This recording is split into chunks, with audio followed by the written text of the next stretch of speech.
Well, would you look at that? Michael Gove, snorting that bugle. Ugh, rifling up that chuffer into his nose. Ugh. Come on, Michael, let's give it a round of applause. Well done. Good. I don't know much about Michael Gove. I don't really care about politicians, to be honest. I don't really give two hoots about either way. Michael Gove reveals his deep regret at taking cocaine on several occasions at social events more than 20 years ago, but says it should not disqualify him from being the next Prime Minister. No, of course it shouldn't. What, I'm assuming Michael Gove was some posh public schoolboy, and what, someone with money was snorting chuffer? Oh, who would have thought it? Oh, I'm so surprised by all of this. Who cares? Who cares? Good. Glad you know how to have a good time, Michael. You know, you have a good time. You do you. You do you. You know? It's fine. I don't care. Doesn't bother me. What's it saying? What was he doing? How often was he doing it? Well, Michael Gove last night admitted taking cocaine on several social occasions, only on social occasions. Michael did not wake up in the morning and have cocaine for his breakfast, 2 pistols ambidextrous. Pussy boy talk reckless, gonna end up in a stretcher. That's one of my favourite lyrics there by XXXTentacion. The Tory leadership candidate said he used a banned substance, because remember, it is a banned substance. Yeah, that's why it's illegal, because you're not allowed to take it. It's against the law, if you didn't know. When he was younger and deeply regrets it. Well, why did you regret it, Michael? Did you regret how much shit you chatted? Chewing someone's ear off? Having a one-sided conversation that went like this? No, you can't speak, I'm talking. Was it like that? He told the Daily Mail, I took drugs on several occasions at social events more than 20 years ago, before everyone else was doing it. I was there first, alright? Before every bin man and his cousin was snorting chuffer these days. It was only people like me snorting chuffer at social occasions. What were these social occasions? I don't know, baby showers, parents' evening. You know, the usual. At the time, I was a young journalist. What, a young journalist taking stimulants? I've never heard of such nonsense.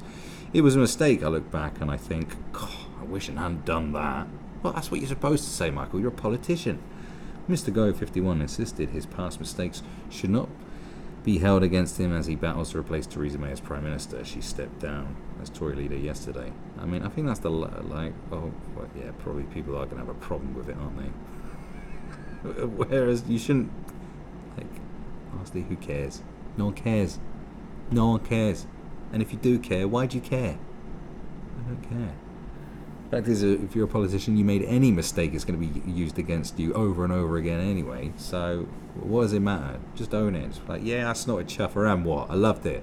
Yeah. I don't believe that the past mistakes disqualify you. Well, Michael, unfortunately, it does. It always does these days, doesn't it? And in fact, I would imagine that you would use similar past mistakes made by others against them anyway, because this is politics and this is the public eye and we live in the age of outrage. So I think that's a huge mistake on your part. Probably something you'll regret saying. You should say, I regret making that statement that I made about, the past mistakes shouldn't disqualify you, because I'm going to use people's past mistakes to disqualify them. But if you don't, hats off to you. We will be watching. Okay. He made his admission ahead of publication of a book about him by political journalist Owen Bennett, extracts of which are exclusively published in today's Mail. Well, do go out and buy that. Just make sure the bit about the chuffers in there. The book, Michael Gove, A Man in a Hurry. Well, you would be in a hurry when you want to get that sweet, you know what I'm saying? It says the Environment Secretary owned up to having used cocaine when he was being put through his paces by advisors in the 2016 Tory leadership contest. The startling admission came when he and aides were trying to anticipate what questions he would face from the media. The inside source says Mr. Gove said yes, cocaine, when asked if he had ever taken drugs. But there he is. Well, he looks absolutely wide off his face. Look at him. Look at this man. Look at this drugged up to the eyeball miscreant. God, it makes me sick. Anyway, what else is going on? Gove was instructed not to give the answer in public and told to fall back on the words David Cameron had used when he was running for leader, namely that politicians are entitled to a private life before entering politics, the book says. In the event, well, yeah, of course, whatever. In the event, Mr. Gove was never asked the question, despite forcing Boris Johnson to pull out of the contest. Mr. Gove withdrew after being beaten by Mrs. May, in the second round. The drugs revelation comes on the eve of the first round of the Tory leadership ballot of MPs due to take place on Thursday. Many Tories forecast that will whittle the candidates down to a Gove versus Johnson rematch. Yeah. You know, Ali versus Foreman, Gove versus Johnson. It's all the same excitement. The winner is picked by Conservative grassroots members. Oh, good. Mr. Bennett's book, which is likely to electrify the Tory leadership race. Oh, what a well-timed book. I wonder why they timed the release of that book now. I don't know. I couldn't think. How Mr. Gove believes he did a public service by dramatically knifing Mr. Johnson during the 2016 contest. That was warned. He was duty-bound to back Brexit to avoid being forever seen as a stooge of his friend Mr. Cameron, who saw him merely as a court jester. Well, look at him. I mean, he is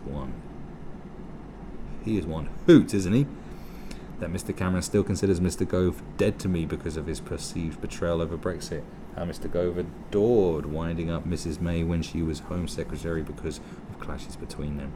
Last night, Mr. Gove told the Mail he had taken drugs about 20 years ago when he worked at... Yeah, we've... Right, do you want to stop repeating the same stuff we've already read, yeah? It's boring, yeah?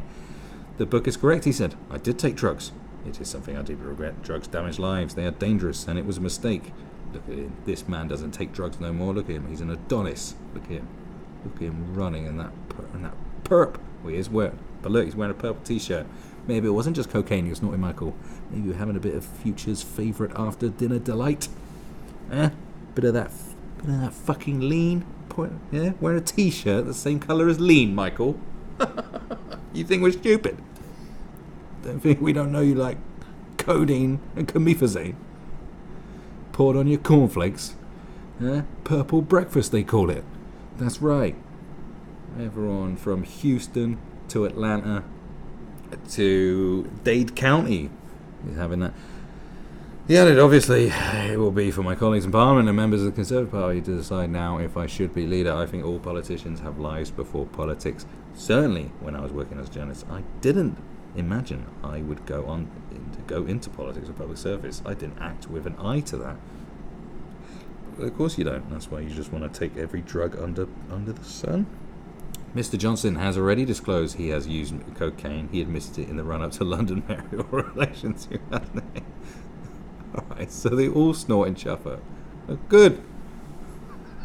It's like, is it any surprise? Are you surprised by any of this? What? Like, so many people snort coke.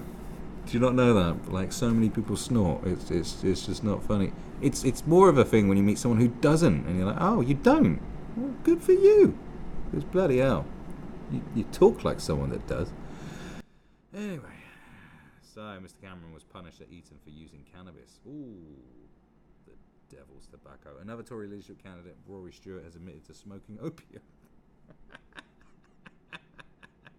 The International Development Secretary apologised last week, saying the Class A drug while at a wedding in Iran. 15. The fuck? You're at a wedding in Iran. You're smoking opium. That's... Oh, mate. He should be leader. That's who... I don't know who that is. But he should be the next Prime Minister. The man was at a wedding in Iran and thought it was just the best thing to do. It's like... You want to smoke some opium? Like, yeah, of course. We're at a wedding in Iran. What else do you do? That's who needs to be leader. That's it. I want to hear, I want to hear all the I want to hear Jeremy Corbyn fucking, boofed MDMA into his bumhole, and Nigel Farage, I don't know, fucking cooked up his own acid and then injected it into his penis. That's what I want to hear about. Then we'll have a real election campaign going on. Who else has been up to no good? In a separate interview with the Conservative Home website yesterday, Mr. Gove refused to say he would give Mr. Johnson a cabinet job if he becomes Prime Minister. He also dismissed claims that he could not become Tory leader because of the way he knifed the former Foreign Secretary. Is there any more drug talk here? Or is this all just boring stuff that we don't care about? Bombshell biography, blah, blah, blah, blah, blah. Look there, look at those two. Coked off their nuts. Honestly. Have you ever taken drugs? Yes, cocaine, he replied. Yeah, over and over again. So there had long been rumours in Westminster that Gove had taken the drug while working at the Times. In his book Dirty Politics, Dirty Money, Lord Ashcroft made a claim that Tom Baldwin, one of Gove's Times colleagues, was a regular user of cocaine. Baldwin refused to respond to the claim he had taken drugs with Gove.